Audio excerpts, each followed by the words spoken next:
Juan Kapitulo 6, versikulo 35. Si Jesus miingon kanila, "Ako mao ang pan nga naghatag sa kinabuhi. Ang muari kanako dili nagayod gutomon, ug ang mutuo kanako dili nagayod uhawon." Taglay ang ipinamanang kagitingan at inspirasyon. Dahil ang apoy na sumiklab ilang siglo na ang nakalilipas ay nabubuhay pa rin sa atin magpahanggang ngayon. Ginumanaa kaninyo, Santo sa Ebanghelyo sa mala ni San Mateo. Si Jesus miingon siya mga tinunan, "Ayaw ninyo na hunaa, imianhi ako aron pagsalikway sa balaod ni Moises o sa mga pagtulunan sa mga propeta. Wala ako muanhi aron pagsalikway ni ini, kundili aron paghatag ni ini hustong kahulugan. Timan ikini, santa may langit pa ug yuta, bisan ang labing gamay nga kudlit, ang labing gamay jutay nga bahin sa balaod, dili gayud sa iluan, hangtod matuman ang tanan. Busa, ang dili magtuman bisan sa labing gamay nga bahin sa kasuguan, ug magtudlo sa uban sa pagbuhat sa ingon, mahimong labing iwit sa gingharian sa langit. Apan, ang magtuman sa balaod, ug magtudlo sa uban sa pagbuhat sa ingon, mahimong dako sa gingharian sa langit." Ang Ebanghelyo sa Ginoo. Pasalamati ang Ginoo, kay siya maayo, ang iyang gugma mulungtad, hangtod sa kahangturan. Pasalamati ang Diyos sa tanang mga Diyos, ang iyang gugma malungtaron. Pasalamati ang Ginoo sa mga Ginoo, ang iyang gugma malungtaron.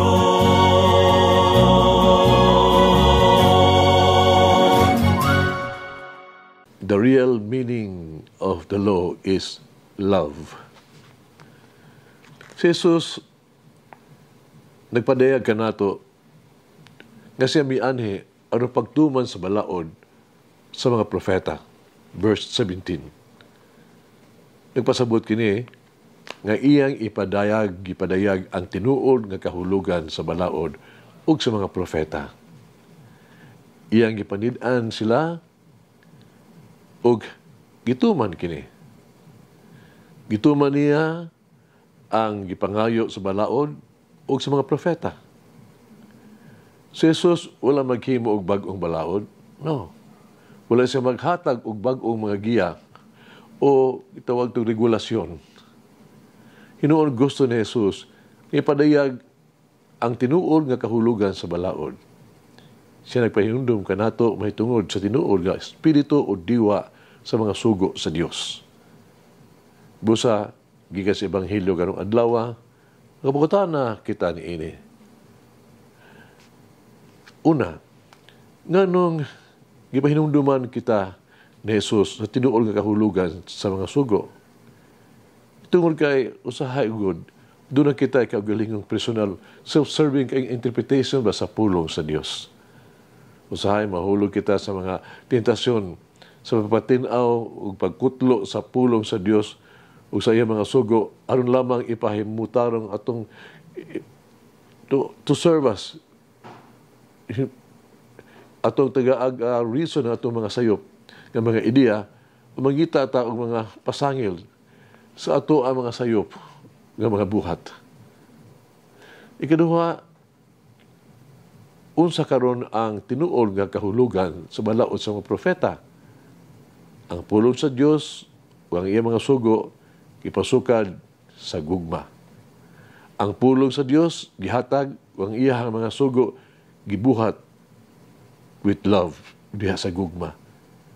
Bisan unsa ang gisulti o gibuhat sa Dios kini tungod sa gugma.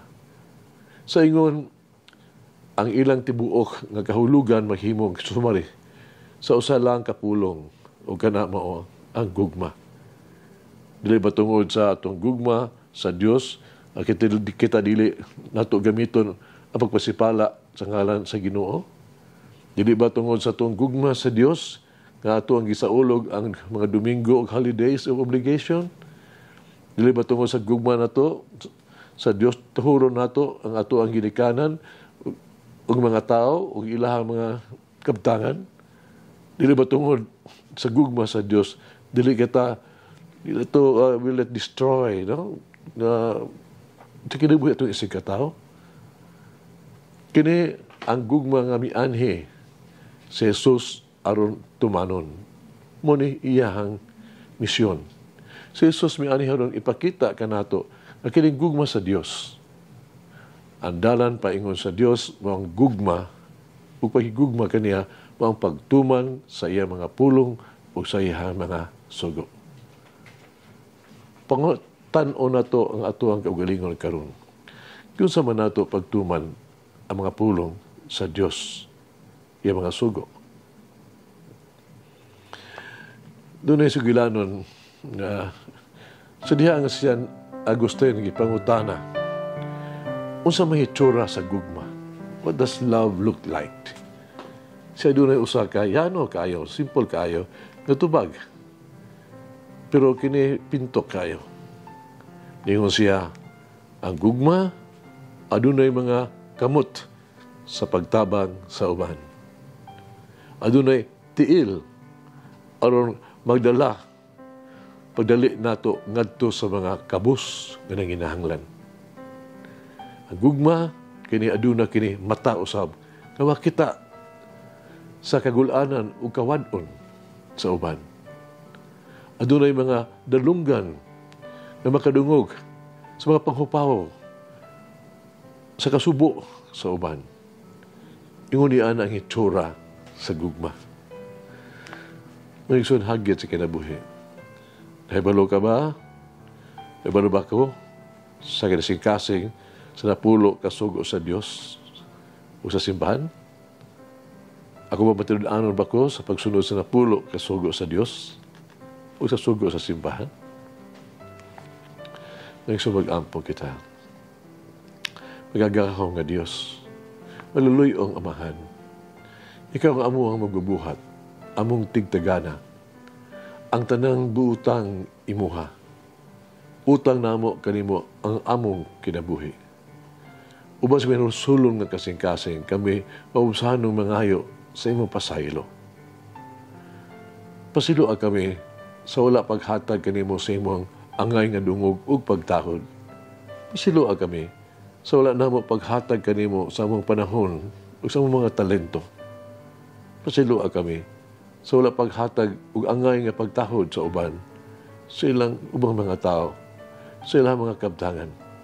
Pasiloa kami sa pagsupak sa imong kabubuton ug sa mga sugo. Pasiloa kami sa pagduha sa imong pamaagi o pagrebuildi gani sa mabalaan nga plano alang kanamo. Pasiloa kami sa pagpasakit o paglaglag sa mga tao, pinagis pagpakailap o mga bakak, pinagis pagdaot silang mga ngalan.